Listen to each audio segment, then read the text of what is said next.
Sejam muito bem-vindos. Eu sou o Senhor Lima, esse aqui é o canal Destra do Pai e hoje nós vamos montar um paralelo entre os dias da criação, os 7 dias da criação e os 7 dias dos juízos finais sobre a criação, que são as taças da ira, lá no livro de Apocalipse. Então, espero que vocês gostem. Vamos tentar entender os propósitos de Deus num plano geral para a história da humanidade e tentar tirar algo de bom, produtivo e abençoado nisto. Começando por Gênesis 1:3. Estou usando aqui a Almeida século 21. Disse Deus: haja luz, e houve luz. Deus viu que a luz era boa e fez separação entre luz e as trevas. Esse aqui é o grande ápice, né, do primeiro dia, né, que é o haja luz. Então, Deus separou a luz das trevas. E agora vamos remontar esse paralelo com o livro de Apocalipse. Lá em Apocalipse 16:2. Então o primeiro anjo foi e derramou sua taça sobre a terra, e apareceram feridas malignas nos homens, que levavam o sinal da besta e adoravam a sua imagem. Aqui são os servos do anticristo, né, sendo punidos pelo Senhor, Deus Todo-Poderoso. O paralelo é a exposição. Lá em Gênesis, o primeiro dia, Deus trouxe a luz, né? Expôs o que era trevas e o que era luz. Porque antes só havia trevas, né, sobre o abismo, que é como começa ali o livro de Gênesis. Então, esse paralelo é exposição, porque na primeira taça, Deus vem e pune os homens com uma doença, né? E expõe essas chagas, né? É como se Deus estivesse falando: esses homens são tão pecadores que eu vou deixar o pecado deles exposto agora, através de uma doença, né? Então a luz de Deus expôs as trevas que estavam dentro deles. Segundo dia da criação. E disse Deus: haja um firmamento no meio das águas, que faça separação entre águas e águas. Aqui é a criação dos céus atmosféricos, né? Vamos dizer assim, as nuvens, né? E toda essa parte de cima, né? E a parte de baixo, né? A separação dessas águas e águas. A segunda taça. O segundo anjo derramou sua taça no mar, que se transformou em sangue, como de um morto. Todo ser vivente que estava no mar morreu. Aqui vemos o paralelo da vida para a morte, onde Deus cria as águas como um terreno para a vida, né? E cria um céu como também um terreno para a vida, né? E no livro de Apocalipse ele usa esse mesmo terreno, só que agora para a morte, porque essa criação ela já estava totalmente corrompida e Deus começa a destruir ela de maneira mais significativa a partir das taças, né? Então esse é o paralelo do dia 2. Dia 3. E disse Deus: produza a terra os vegetais, plantas que deem semente, e árvores frutíferas que, segundo suas espécies, deem fruto que contenham a sua semente sobre a terra. E assim foi. Terceira taça. E o terceiro anjo derramou sua taça nos rios e nas fontes das águas, que se transformaram em sangue. No dia 3, nós temos a bênção se transformando em maldição. Toda aquela parte frutífera, né, da criação que era um presente para o homem, agora é uma maldição, pois os rios e as fontes que fizeram crescer essas florestas, né, agora eles são totalmente encharcados por sangue. né? Estão totalmente amaldiçoados e agora só propagam a morte, não conseguem propagar mais a vida. Vamos agora para o dia 4. E disse Deus: haja luminares no firmamento celeste, para fazerem separação entre o dia e a noite. Sirvam eles de sinais, tanto das estações como dos dias e dos anos. E agora a quarta taça. O quarto anjo derramou sua taça sobre o sol, e foi-lhe permitido queimar os homens com fogo. Os luminares que eram para ser beleza para os homens, que era para ser algo bom, né? O sol, né? Era para dar vida para as coisas, para encher o homem de alegria. Mas agora o sol vem com furor, um furor que vem diretamente do Senhor e vem queimando esses homens maus, né? O sol agora parou de ser benéfico. Quinto dia. E disse Deus: produzam as águas cardumes de seres vivos e voam as aves sobre a terra, abaixo do firmamento do céu. Quinta taça. O quinto anjo derramou sua taça sobre o trono da besta, e o seu reino se fez tenebroso, e de tanta agonia os homens mordiam a própria língua.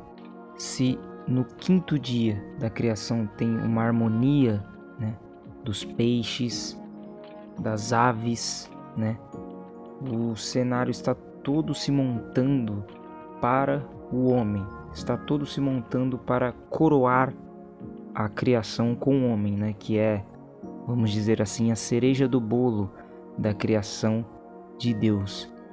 Na taça a gente vê o caos completo no reino do próprio homem, né, que Deus deixou em absoluta escuridão, toda aquela região dominada pelo anticristo, né? Então nós vemos algo bonito e em harmonia que estava sendo preparado para homens que iriam acabar com tudo depois e Deus teria que puni-los, infelizmente. Sexto dia. E disse Deus: produza a terra seres vivos segundo as suas espécies, gado, animais que rastejam e animais selvagens, segundo suas espécies. E assim foi. Mais um pouco para frente no texto. E disse Deus: façamos o homem à nossa imagem, conforme nossa semelhança. Domine ele sobre os peixes do mar, sobre as aves do céu, sobre o gado, sobre animais selvagens e sobre todo animal rastejante que se arrasta sobre a terra. Sexta taça. O sexto anjo derramou sua taça sobre o grande rio Eufrates, e a água do rio secou, para que preparasse o caminho dos reis que vêm do Oriente. No sexto dia, Deus cria vida sobre a terra, né? Tanto os animais terrestres como o homem. Mas na quinta taça, Deus seca, né, a terra. Perdão, quer dizer na sexta taça. Ele seca a terra e abre um caminho para esses reis do Oriente, que são reis que se opõem contra Deus e contra a noiva de Cristo, que é a igreja. São homens maus. Então Deus pune a terra que ele estava fazendo crescer vida, né, ali em Gênesis, e o homem, né, que foi colocado lá em Gênesis, agora quer guerra contra Deus, né? Deus vai lá e abençoa o homem através da terra, e o homem usa essa mesma terra como um canal para guerrear contra o seu abençoador, que é Deus. Sétimo dia. No sétimo dia, Deus já havia completado a obra que fizera. Nesse dia ele descansou de toda a sua obra. Sétima taça. O sétimo anjo derramou sua taça no ar, e do santuário saiu uma alta voz vinda do trono, que dizia: está feito. Houve relâmpagos, estrondos e trovões, houve também um grande terremoto, tão forte como nunca havia ocorrido desde que o homem existe sobre a terra. No paralelo final nós vemos a benignidade completa do Senhor e também o juízo completo dele. Nós vemos ele descansando, né, no sétimo dia de Gênesis e apreciando todas as coisas boas que ele havia feito. Mas no último juízo, ele diz novamente que está feito, está completo. Só que agora ele teve novamente que arregaçar as suas mangas, por assim dizer, só que não mais criar, mas sim acabar com aquilo que estava totalmente corrompida pelo coração do homem e forças malignas. Então ele joga relâmpagos, granizos, estrondos e um grande terremoto que parte, essa criação por completo, que parte esse planeta Terra, assim destruindo quase como inteiramente, aquilo que ele tanto teve apreço para construir, mas para construir para o homem. E se o homem já não é mais apto para essa criação, então essa criação de nada vale mais, infelizmente. Queridos irmãos, que conclusão podemos tirar de tudo isso? Bem, o nosso Deus, ele é soberano e nada escapa do controle dele. Toda a criação que ele fez dia por dia e que talvez foram milênios por milênios, porque a palavra dia no hebraico ela tem o significado de era também. Então, algo que Deus teve tanto apreço para construir e tanto trabalho, para fazer, ele também estava pensando em como iria desmanchar tudo aquilo, por causa da perversidade do coração do homem.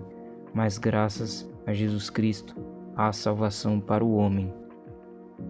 Por isso que o pecado ele é tão grave. Ele literalmente pode acabar com a ordem cósmica, porque a ordem cósmica ela é feita para o benefício do homem. Então, se o homem está quebrado, logo o sol também vai estar, os animais também estarão, o mar, as fontes de água doce também estarão. Isto é um grande lembrete para nós. Vamos ter apreço para com a criação que Deus nos deu. Ele que tanto nos ama, nos deu um sol, nos deu nuvens, nos deu chuvas, nos deu animais incríveis, uns para domesticar, outros para se cuidar, sabe? Um mar repleto de vida, água doce para nós. Quando o pecado entra no coração do homem, como eu já disse antes, o homem já não é mais digno dessa toda criação. Então esse é um grande lembrete para nós. O nosso pecado não só afeta nossas relações com outras pessoas, mas afeta a nossa relação com a própria natureza.